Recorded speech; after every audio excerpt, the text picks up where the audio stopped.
سیدنا نوح، سیدنا ہود، سیدنا صالح علیہ السلام کا تذکرہ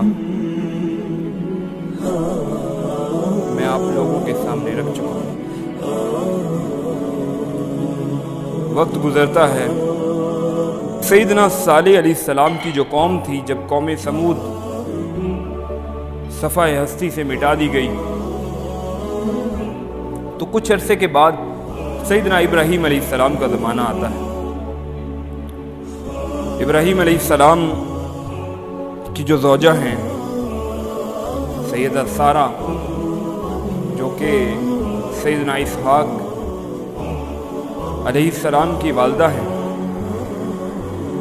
اور یعقوب علیہ السلام کی دادی ہیں، سلامتی ہو ان پر، ان کے ہاں کوئی اولاد نہیں ہوتی۔ سیدنا لوط علیہ السلام سیدنا ابراہیم علیہ السلام کے بھتیجے تھے اور انہی کی پرورش میں بڑھتے ہیں، پروان چڑھتے ہیں۔ ابراہیم علیہ السلام اور سیدنا لوط علیہ السلام کا جو زمانہ ہے وہ ایک ہی ہے۔ جہاں سورۃ العنکبوت میں اللہ تعالیٰ نے سیدنا ابراہیم علیہ السلام کا تذکرہ کیا، وہاں ہمیں یہ بتلایا ہے کہ سیدنا ابراہیم علیہ السلام کی قوم نے انہیں کیا کہا تھا، فَمَا كَانَ جَوَابَ قَوْمِهِ إِلَّا أَن قَالُوا اقْتُلُوهُ أَوْ حَرِّقُوهُ فَأَنجَاهُ اللَّهُ مِنَ النَّارِ۔ ابراہیم علیہ السلام کی قوم نے یہ چال چلی تھی کہ ہم ابراہیم علیہ السلام کو یا تو قتل کر دیتے ہیں یا انہیں آگ میں جلا دیتے ہیں، لیکن اللہ تعالیٰ نے ابراہیم علیہ السلام کو اس آگ سے بچا لیا تھا۔ پھر ابراہیم علیہ السلام کا تذکرہ کرتے ہوئے اللہ تعالیٰ یہ کہتے ہیں فَآمَنَ لَهُ لُوطٌ۔ ابراہیم علیہ السلام پر ایمان لانے والے جو گنتی کے لوگ تھے سیدہ سارہ تھیں اور ان کے بھتیجے سیدنا ابراہیم علیہ السلام کے جو بھتیجے ہیں سیدنا لوط علیہ السلام، وہ ان پر ایمان لاتے ہیں۔ وَقَالَ إِنِّي مُهَاجِرٌ إِلَىٰ رَبِّي إِنَّهُ هُوَ الْعَزِيزُ الْحَكِيمُ۔ اور ملک عراق سے ہجرت کرتے ہیں ابراہیم علیہ السلام، جن کا بھائی علاقہ تھا عراق کی سرزمین، اور یہاں سے ہجرت کر کے سیدنا ابراہیم اور سیدنا لوط علیہ السلام ملک شام کی طرف چلے جاتے ہیں۔ جب ملک شام چلے جاتے ہیں تو اللہ تعالیٰ کہتے ہیں وَوَهَبْنَا لَهُ إِسْحَاقَ وَيَعْقُوبَ۔ پھر اللہ تعالیٰ ابراہیم علیہ السلام کو ایک بیٹے جیسی نعمت سے نوازتے ہیں۔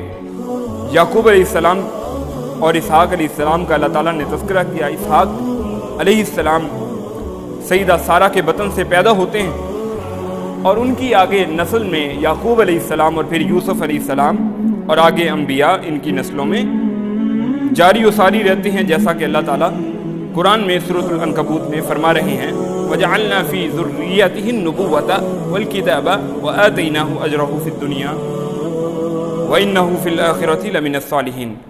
اللہ تعالیٰ نے بہت اجر سے نوازا ابراہیم علیہ السلام کو اور ان کی آل کو چن لیا نبوت کے لیے۔ اس کے بعد جتنے بھی انبیاء ہیں سوائے محمد رسول اللہ صلی اللہ علیہ وسلم کے، تمام ہیں تو محمد صلی اللہ علیہ وسلم بھی ابراہیم کی نسل سے علیہ السلام، لیکن اسحاق علیہ السلام پہ اللہ کا یہ خاص فضل تھا کہ ان کی نسل میں تمام انبیاء محمد صلی اللہ علیہ وسلم کے آنے تک جتنے بھی انبیاء ہیں وہ تمام کے تمام سیدنا اسحاق علیہ السلام کی نسل میں آئے۔ اب ابراہیم علیہ السلام کا جہاں تذکرہ مختصراً اللہ تعالیٰ نے بیان کیا، فوراً سے اگلا تذکرہ شروع ہوتا ہے وَلُوطًا إِذْ قَالَ لِقَوْمِهِ إِنَّكُمْ لَتَأْتُونَ الْفَاحِشَةَ۔ اللہ تعالیٰ نے لوط علیہ السلام کا تذکرہ کیا جب انہوں نے اپنی قوم سے کہا تم تو ایک فحاشی کا کام کرتے ہو، ایک نیا کام تم نے ایجاد کیا ہے، مَا سَبَقَكُمْ بِهَا مِنْ أَحَدٍ مِنَ الْعَالَمِينَ، جسے تم سے پہلے زمانے میں جہانوں میں کسی نے وہ کام تم سے پہلے نہیں کیا۔ وہ کون سا کام ہے؟ اللہ تعالیٰ کہتے ہیں کہ اِنَّكُمْ لَتَأْتُونَ الرِّجَالَ وَتَقْطَعُونَ السَّبِيلَ، تم نے نسل کاٹ دی، اپنی نسل کے راستے میں رکاوٹ تم نے پیدا کر دی ہے، اپنی نسل کے اوپر تم نے خود کلاڑا مار دی ہے، اور تم کیا کرتے ہو کہ اللہ نے مردوں کے لیے عورتیں پیدا کی ہیں اور تم مردوں کے ساتھ جنسی تعلقات کو قائم کرتے ہو۔ اللہ تعالیٰ حق بات کرنے سے نہیں شرماتا، ان اللہ لا یستحیی من الحق، اللہ تعالیٰ حق بات بیان کرنے سے نہیں شرماتا۔ اور ایک مومن جس کے لیے اللہ نے اتنی جگہ جس طرح آدم اور ابلیس، آدم علیہ السلام کا تذکرہ اللہ تعالیٰ نے 7 جگہ قرآن میں کیا ہے، اتنی تفصیل کے ساتھ سیدنا لوط علیہ السلام کا تذکرہ سورۃ الاعراف میں ہوتا ہے، سورہ ہود میں ہوتا ہے، سورۃ الحجر میں ہوتا ہے، سورۃ الشعراء میں ہوتا ہے، سورۃ العنکبوت میں ہوتا ہے، سورۃ الزاریات میں ہوتا ہے، سورۃ القمر میں ہوتا ہے۔ کس کے لیے؟ نہیں جی یہ موضوع جمعے میں نہیں، جمعہ اس موضوع پہ نہیں پڑھانا چاہیے، تو ٹھیک ہے پھر شعر و شاعری جا کے سنیے۔ قرآن تو واضح ہے، 2 ٹوک ہے اور ہدایت کی کتاب ہے۔ اللہ تعالیٰ حق بات کرنے سے نہیں شرماتا۔ رہتی دنیا تک اللہ نے اس قوم کو پھر سزا کیا دی اور اس کے ساتھ کیا ماجرا پیش آیا، اللہ تعالیٰ نے ہمارے لیے نازل کر دیا ہے اسے نبی علیہ السلام کے سینہ اطہر پر۔ جب اپنی قوم کو سیدنا لوط علیہ السلام سمجھا رہے ہیں کہ تم نے اپنی نسل کا راستہ روک دیا ہے، اللہ نے مردوں کے لیے عورتیں پیدا کی ہیں، تمہیں جوڑا وخلقناکم ازواجا، تمہیں جوڑے جوڑے بنایا ہے۔ مرد اور عورت جائز طریقے سے ازدواجی تعلق ہے، نکاح کا رشتہ ہے، اسلام شریعت اجازت دیتی ہے، اور اللہ تعالیٰ نے انسانی نسل کے بقا کے لیے ثم جعل نسلہ من سلالۃ من ماء مہین، اللہ نے نسل کو چلایا۔ الذی احسن کل شیء خلق وبدأ خلق الانسان من طین، اللہ نے سب سے پہلے انسان کو مٹی سے پیدا کیا، آدم علیہ السلام کا پتلا بنا دیا، اور پھر اللہ تعالیٰ نے اس نسل کو آگے جاری رکھنے کے لیے کیا طریقہ ہے کہ اللہ تعالیٰ نے ایک مرد اور عورت کا اتنا مقدس رشتہ نکاح کا رکھا ہے جس کے ذریعے سے انسان کی نسل آگے چلتی ہے۔ لیکن یہ قوم دھرتی پہ پہلی قوم تھی جس کے ذہن میں یہ فطور آ گیا، دل و دماغ کے اندر، تو انہوں نے یہ جو کام ہے فحاشی کا شروع کر دیا۔ اب جب ان کو روک رہے ہیں سیدنا لوط علیہ السلام، تو انہوں نے آگے سے کیا کیا؟ فوراً سے بات مان لی۔ ایسا تو بالکل کبھی کسی پیغمبر کی قوم نے فوراً سے بات تو نہیں مانی، بلکہ کہنے لگے کہ یہ جو ہے نا ان کو یہاں سے نکال لو۔ یہ جو قوم ہے نا لوط علیہ السلام کے اوپر جو ایمان لانے والے ہیں، یہ بڑے پاک باز ہیں۔ اگر یہ اتنے پاک باز ہیں اور انہیں اتنا خیال ہے کہ ہم اتنا برا کام کر رہے ہیں، تو کہنے لگے کہ ان کو یہاں سے نکال دو۔ وَمَا كَانَ جَوَابَ قَوْمِهِ إِلَّا أَن قَالُوا أَخْرِجُوهُم مِّن قَرْيَتِكُمْ، لوگوں نے کہا ہم نے تو یہ کام نہیں چھوڑنا، تو پھر کیا کرنا ہے؟ إِلَّا أَن قَالُوا أَخْرِجُوهُم مِّن قَرْيَتِكُمْ، لوط علیہ السلام کو اس بستی سے نکال دیتے ہیں۔ إِنَّهُمْ أُنَاسٌ يَتَطَهَّرُونَ، اگر یہ اتنے پاک باز ہیں، اتنی ان کے اندر جو ہے نیک ہیں یہ، تو ان کو نکال دیتے ہیں، ہم اپنی مرضی سے زندگی جینا چاہتے ہیں۔ تو پیغمبر جو شریعت لائے ہیں ہم تو اس کے پابند نہیں بن سکتے، ہم تو جو کام کر رہے ہیں ہم نے وہ کرنا ہے۔ پھر اللہ تعالیٰ کہتے ہیں کہ ایک جگہ ان کی قوم نے یہ بھی کہا، جب سمجھایا اور بات نہیں مانی تو قوم کہنے لگتی ہے کہ وہ عذاب لے آئیے۔ سیدنا لوط علیہ السلام سے کہتے ہیں فَمَا كَانَ جَوَابَ قَوْمِهِ إِلَّا أَن قَالُوا ائْتِنَا بِعَذَابِ اللَّهِ إِن كُنتَ مِنَ الصَّادِقِينَ، سیدنا لوط علیہ السلام کی قوم اپنے پیغمبر سے کہتی ہے کہ آپ ہمارے سامنے وہ اللہ کا عذاب لے آئیں جس کی ہمیں دھونس دیتے ہیں، یا جس عذاب سے آپ ہمیں ڈراتے ہیں، تو آج وہ عذاب آپ ہمارے سامنے لے آئیں، بس بات ختم کریں، گل نمکان علی کرو، وہ عذاب لے آؤ۔ قال رب انصرنی علی القوم المفسدین، سیدنا لوط علیہ السلام دعا کرتے ہیں کہ اللہ اس قوم سے ہمیں اس قوم سے بچا لے، میری مدد کر دے اس قوم کے مقابلے پہ۔ اب یہ سیدنا لوط علیہ السلام کا جو تذکرہ ہے قرآن حکیم میں جگہ جگہ آپ کو ملتا ہے۔ وَلَقَدْ جَاءَتْ رُسُلُنَا إِبْرَاهِيمَ بِالْبُشْرَى قَالُوا سَلَامًا، اللہ تعالیٰ قرآن میں کہتے ہیں، ایک جگہ اللہ تعالیٰ کہتے ہیں، حل اتاک حدیث ضیف ابراہیم، کیا آپ کے پاس ابراہیم علیہ السلام کے مہمانوں کی خبر کوئی آئی؟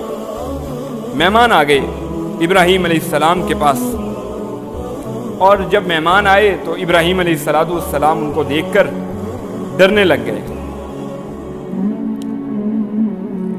اللہ تعالیٰ کہتے ہیں، اے پیغمبر علیہ السلام، وَنَبِّئْهُمْ عَنْ ضَيْفِ ابراہیم، آپ ان لوگوں کو خبردار کر دیجئے ابراہیم علیہ السلام کے مہمانوں کے بارے میں۔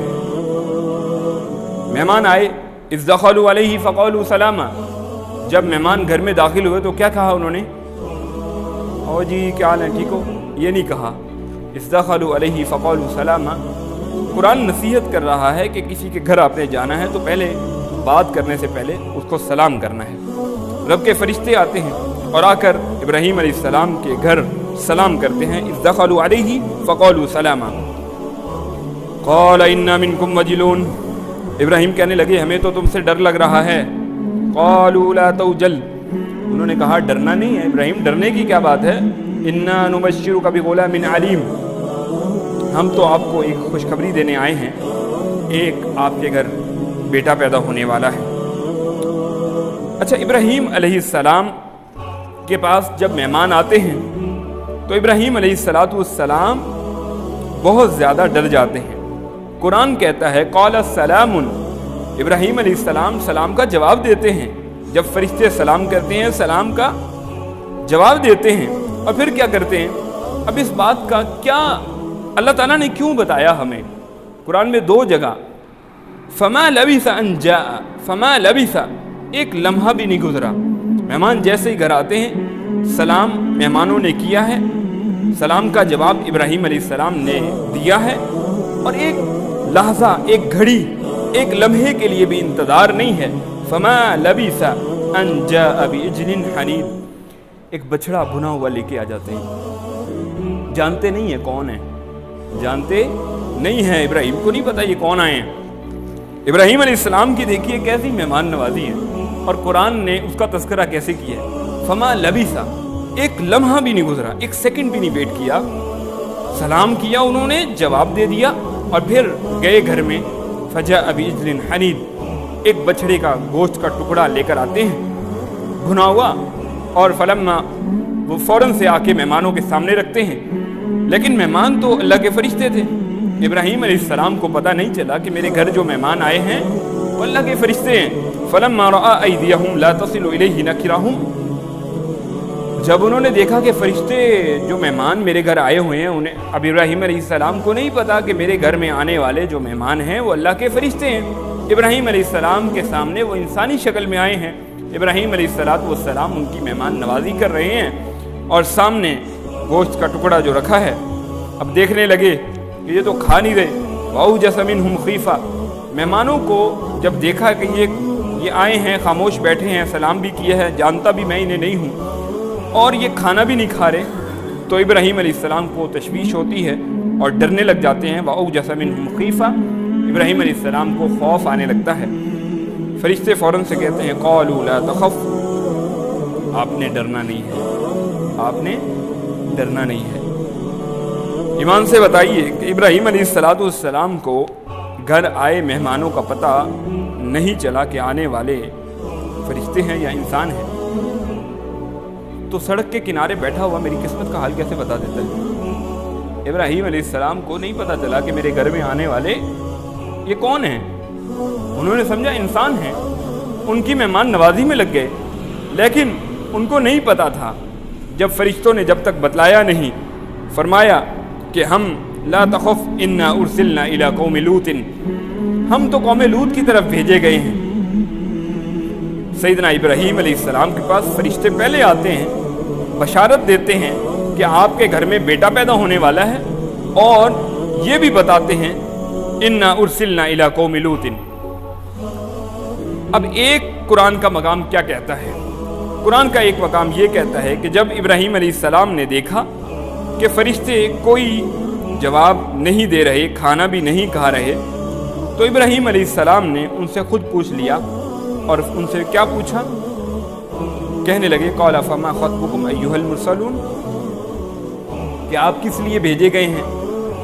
بیٹے کی بشارت آپ نے دے دی ہے، اب ابراہیم علیہ السلام کو پتہ چل گیا کہ یہ فرشتے آئے ہیں، لیکن پھر ان سے سوال کیا کہ اور کوئی آنے کی وجہ آپ کی ہے؟ قرآن ہماری نصیحت کر رہا ہے کہ آپ کے گھر کوئی مہمان آتا ہے، مہمان اللہ کی رحمت ہوتا ہے۔ نبی علیہ السلام نے کیا فرمایا تھا؟ من کان یؤمن باللہ والیوم الآخر، جو اللہ اور روز آخرت پہ ایمان رکھتا ہے، فلیکرم ضیفہ، اسے چاہیے کہ اپنے مہمان کی قدردانی کرے، مہمان کی عزت کرے۔ یہ نہیں ہے کہ مہمان دروازہ کٹ کے تو اندر جو چیزیں پڑی ہیں چھپا لو۔ سب سے بڑی ہم تو یہ سمجھتے ہیں کہ بہت بڑی مصیبت آ گئی ہے، ہمارے گھر سے کوئی کھانا نہ کھا کے چلا جائے۔ ابراہیم علیہ السلام کا تذکرہ اللہ تعالیٰ نے کیسے کیا ہے کہ انہوں نے ایک لمحے بھی انتظار نہیں کیا۔ اس قصے میں ہمیں نصیحت یہ ملتی ہے کہ ہمیں مہمان کی قدردانی کرنی چاہیے۔ اب جب ابراہیم علیہ السلام کو فرشتے بتا دیتے ہیں کہ ہم تو وہاں جا رہے ہیں جہاں پہ مجرموں کی بستی ہے، سیدنا لوط علیہ السلام وہاں پہ موجود ہیں، تو ابراہیم علیہ السلام کو جب یہ فرشتے بتاتے ہیں انا مہلکو اہل ھذہ القریہ، ہم تو اس بستی کو ہلاک کرنے کے لیے آئے ہیں، ان اہلھا کانوا ظالمین، اس کے رہنے والے تو بہت بڑے ظالم ہیں، گناہ گار ہیں۔ سیدنا لوط علیہ السلام کی قوم جس گناہ کا شکار ہو چکی تھی، جس گناہ میں پھنس چکی تھی، اللہ تعالیٰ کی طرف سے فرشتے عذاب کا کوڑا لے کر آ جاتے ہیں۔ لیکن ابراہیم علیہ السلام کو جب بتاتے ہیں کہ ہم ان کو ہلاک کرنے والے ہیں، تو ابراہیم علیہ السلام بہت پریشان ہوتے ہیں اور کہنے لگتے ہیں قال ان فیھا لوطا، وہاں تو لوط علیہ السلام بھی ہیں۔ ان کو اپنے بھتیجے کی فکر ہوتی ہے کہ میرا بھتیجا وہاں پہ موجود ہے اور اللہ کی طرف سے فرشتے عذاب لے کر آ چکے ہیں، تو ان کا کیا بنے گا؟ آگے سے فرشتے جواب دیتے ہیں، وہ کہنے لگے قالوا نحن اعلم بمن فیھا، ہمیں پتہ ہے کہ ان میں کون کون اس بستی میں رہنے والا ہے، لننجینہ واہلہ الا امرأتہ، ہم ان کو بھی بچا لیں گے اور ان کے اوپر جو ایمان لانے والے لوگ ہیں، الا امرأتہ، سوائے اس کی بیوی کے، کانت من الغابرین، وہ پیچھے رہ جانے والوں میں تھی۔ اللہ تعالیٰ نے لوط علیہ السلام کی بیوی جو کہ اس گندے کھیل میں، اس گناہ میں ملوث تھی، مرد کا مرد کے ساتھ بدکاری کرنا اور عورت کا عورت کے ساتھ بدکاری کرنا، یہ عمل اتنا اللہ کو ناپسند ہے، نبی علیہ السلام نے 3 دفعہ لعنت بھیجی ہے، لعن اللہ من عمل بعمل قوم لوط، اللہ کی لعنت ہو اس شخص پہ جو قوم لوط والا عمل کرتا ہے۔ نبی علیہ السلام نے فرمایا جو ایسا عمل کرتا ہے اقتلوا الفاعل والمفعول، جو کرنے والا ہے جو کروانے والا ہے، دونوں کو قتل کر دیا جائے۔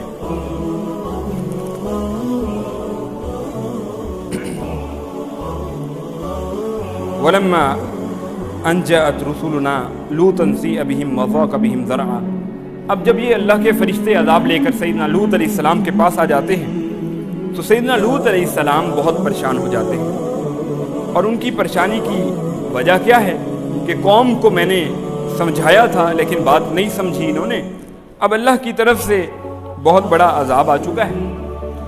تو سیدنا لوط علیہ السلام جب اتنے پریشان ہوتے ہیں تو فرشتے کہتے ہیں لا تخف ولا تحزن، نہ تو خوف کھائیے نہ ہی پریشان ہوئیے، انا منجوک واہلک الا امرأتک، ہم آپ کو بھی بچا لیں گے اور آپ کے جو اہل ہیں یعنی جو آپ پہ ایمان لانے والے ہیں، لیکن آپ کی جو بیوی ہے وہ بچنے والی نہیں ہے۔ انا منزلون علی اہل ھذہ القریۃ رجزا من السماء، ہم تو آسمان سے پتھر برسانے کے لیے آئے ہیں، بما کانوا یفسقون، اس گناہ کی وجہ سے جو یہ گناہ کرتے رہے، رب کی نافرمانی کرتے رہے۔ سیدنا لوط علیہ السلام کی قوم کو اللہ رب العزت زمین کو اٹھا کے آسمان پہ اللہ تعالیٰ نے اٹھایا اور جو اوپر کا حصہ تھا اسے نیچے کر دیا۔ یہ عذاب ہے سیدنا لوط علیہ السلام کی بستی پہ جو آیا، جس گناہ میں آج محمد صلی اللہ علیہ وسلم کا نام لینے والے لوگ بھی ملوث ہیں۔ آج کوئی ایسا گناہ نہیں ہے جس کی وجہ سے گزشتہ قومیں ہلاک ہوئی ہوں اور آج ہمارے اندر وہ گناہ موجود نہ ہو.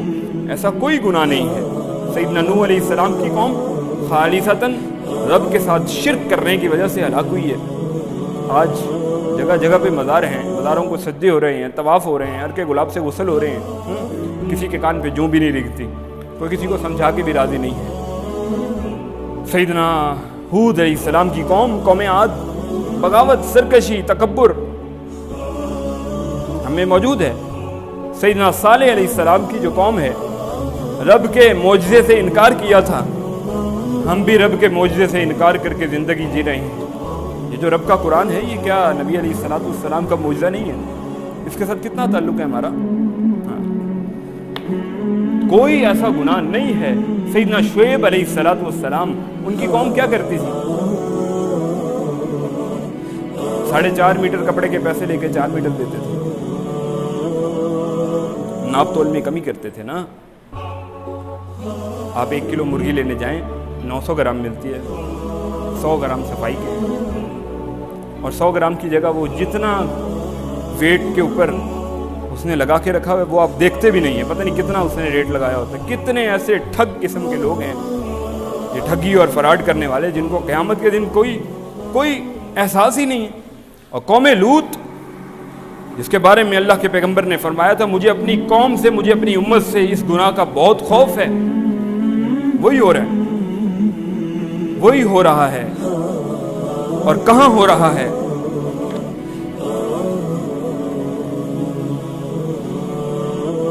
یہی سوال ہوا تھا نا ڈاکٹر ذاکر نائک سے. بھرے مجمع میں ایک لڑکی, ایک دلیر خاتون نے, پٹھان پختون, اس نے سوال کیا تھا ڈاکٹر ذاکر نائک کہ میرے علاقے میں ایک لوگ, اتنی بڑی بڑی ان کی داڑیاں ہیں, سر پہ ٹوپیاں رکھتے ہیں, نیک ہیں, اسلام کا لبادہ اوڑھا ہوا ہے, لیکن بچوں کے ساتھ زیادتی کرتے ہیں. مسجد میں بچے نہیں بھیج سکتے. بھرے مجمع کے اندر ڈاکٹر ذاکر نائک حفظ اللہ, اللہ تعالیٰ ان کی حفاظت کرے, جواب کیا جواب دیتے؟ کیا جواب دیتے؟ یہ کون کرتا ہے؟ خدا کے لیے سمجھیے. ہمیں بس یہ شوق ہے جی بچہ حافظ بن جائے. کبھی آپ نے سوچا ہے, مسلم کی حدیث ہے, حدیث لکھی کی لکھی رہ گئی ہے. اللہ کے پیغمبر نے کیا فرمایا تھا؟ ایک قوم آئے گی, ان کی عبادتیں تم محسوس کرو گے اتنی بڑی بڑی عبادتیں کر رہے ہیں, ان کے روزے, ان کی نمازیں, ان کی عبادتیں, ان کی قرآن کی تلاوتیں, قرآن ایسے پڑھیں گے کہ بس کیا میٹھی آواز ہے, لیکن ان کے حلق سے نیچے نہیں اترے گا. آج یہی ہو رہا ہے. ہم کہتے ہیں جی بچہ حافظ بن گیا ہے. قرآن سمجھنے کے لیے ہے. یہی وجہ ہے اسلام کے منہ پہ جو یہ لوگ ملتے ہیں کالک, مسجد کے محراب کے اندر, جنازے کی چارپائی کے اوپر, بغیرتوں کو شرم ہی نہیں آتی. اور ہمیں بھی شعور نہیں ہے, ہم بھی بڑے شوق سے بچوں کو داخل کراتے ہیں جی حفظ کر لے. حفظ کر کے کون سا تیر مارے گا وہ, جسے سورۃ الفاتحہ کا ترجمہ نہیں بتایا کسی اس کے استاد نے. اس بچے کو اتنی سینس نہیں ہے کہ قرآن پڑھنے سے پہلے اعوذ باللہ پڑھنی فرض ہے. 2.5 سال اس نے حفظ کیا, اسے یہ نہیں پتا کہ قرآن پڑھنے سے پہلے بسم اللہ پڑھنی ضروری نہیں ہے, لیکن اعوذ باللہ پڑھنی ضروری ہے. یہ کون بتاتا ہے؟ یہ تو بس اس نے حفظ لگا لیا. اللہ کے پیغمبر نے فرمایا تھا ایسی قوم جب تمہیں نظر آئے نہ قرآن پڑھے, اتنی میٹھی آواز سے حلق سے نیچے نہ اترے, ان کو قتل کرنا قوم عاد اور قوم سمود کی طرح. نہیں جی یہ حدیث تو وہ جو خارجی نکلے تھے نا حضرت علی کے زمانے میں, یہ تو ان کے بارے میں حدیث تھی. تو قرآن کے اندر سے یہود و نصارہ والی آیتیں نکال دیں, مشرکوں والی نکال دیں, تو قرآن تو کیا بچے گا؟ اللہ کے پیغمبر علیہ السلام آج موجود ہوں, اونچی سے اونچی عمارت برج خلیفہ پہ کھڑا کر کے مولوی کو نیچے نہ گرائیں, یہ کیسے ہو سکتا ہے؟ رب نے قوم لوط کو اٹھایا ہے آسمان کی بلندیوں تک, دے کے مارا ہے زمین پہ. اور اس سے پہلے آسمان سے پتھر برسے ہیں, ہر شخص کا نام اس پتھر کے اوپر اللہ نے لکھ کے پتھر نیچے پھینکا ہے.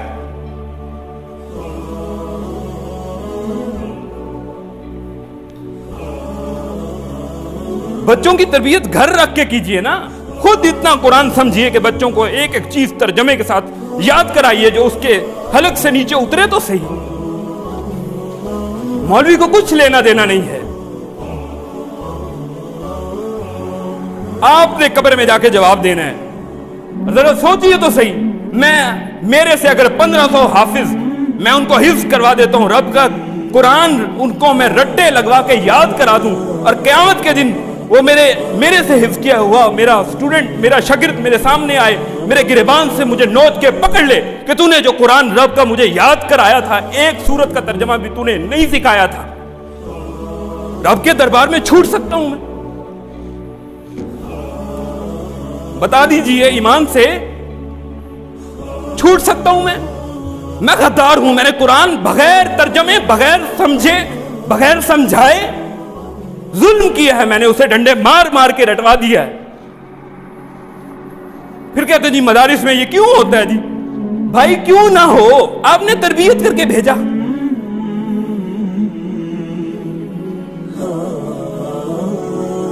کتنے ادارے ہیں ڈسپلن کو وہ قائم رکھتے ہیں. میں جس ادارے سے پڑھا ہوں وہاں کسی کو شک ہوتا تھا, بھائی گھنٹے کے اندر ٹرنک اٹھا کے جی ٹی روڈ پہ رکھتے تھے, جا دفع ہو جائے, اس ادارے میں نہیں پڑھ سکتا. میں جس ادارے میں پڑھا ہوں اللہ کی توفیق سے.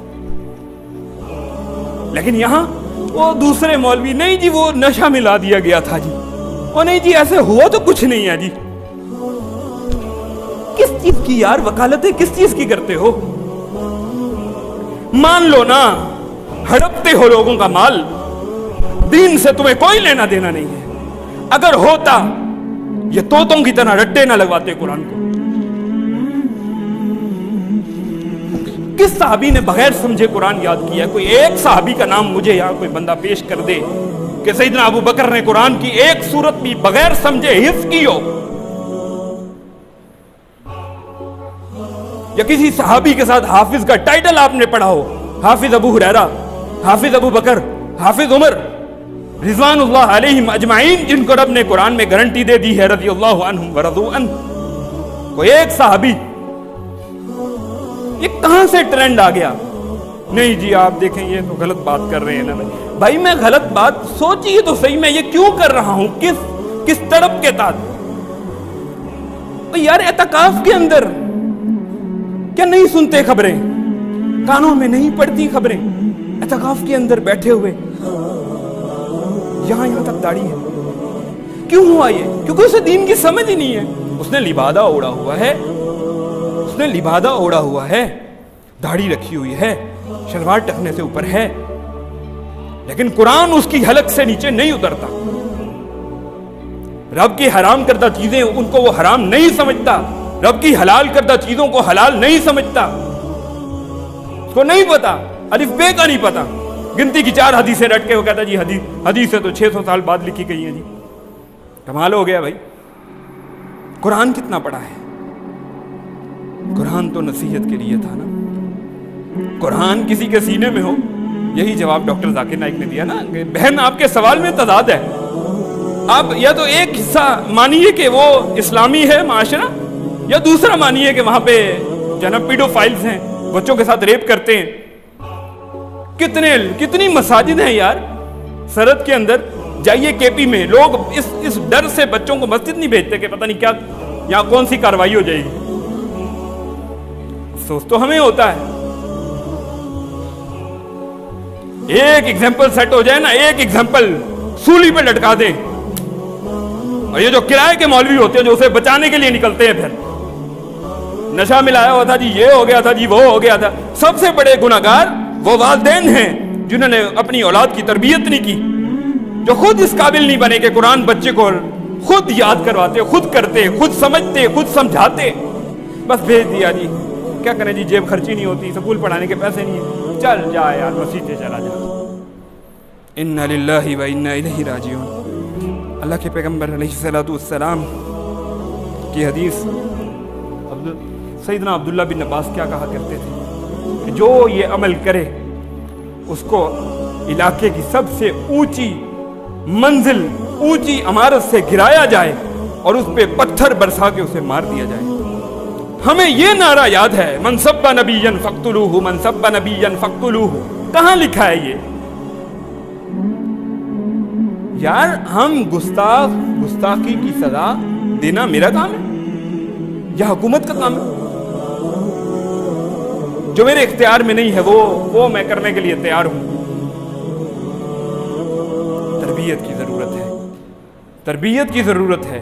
اللہ نے اتنی جگہ قرآن میں سیدنا لوط علیہ السلام کا تذکرہ کیا۔ اتنی بدبخت قوم تھی، فرشتے جب آئے تھے وہ فرشتوں کے پیچھے پڑ گئے، انسانی شکل میں تھے، حسین و جمیل۔ جی ہمارے حوالے کرو انہیں۔ ابراہیم کیا وقت ہوگا یار، اللہ تعالیٰ نے کیا سمجھایا ہے؟